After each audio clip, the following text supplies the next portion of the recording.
Trump यांनी अमेरिकी take कंपन्यांना किती दटावलं तरी या कंपन्या भारताशी पंगा घेतील याची शक्यता खूपच कमी आहे. खरं तर प्रश्नच उद्भवत नाही, कारण या कंपन्या भारतामध्ये बक्कळ कमाई करतात. 140 कोटी लोकांचा देश गमावणं त्यांच्या दृष्टीने म्हणजे तद्दन मूर्खपणा आहे.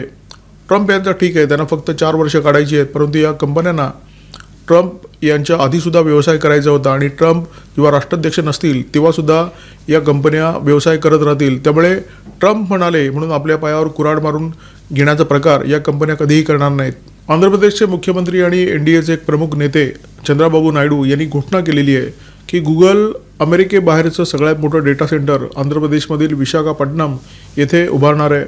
गुगलने सुद्धा या घोषणेची पुष्टी केलेली आहे आणि त्यांनी सुद्धा सांगितलं आहे, होय आम्ही आंध्र प्रदेशमध्ये येतो आहे आणि अमेरिकेच्या बाहेरचं सगळ्यात मोठं डेटा सेंटर आम्ही भारतामध्ये निर्माण करतो आहे. अमेरिकेचं जे धोरण आहे ते भारताच्या विरोधात जाणार आहे.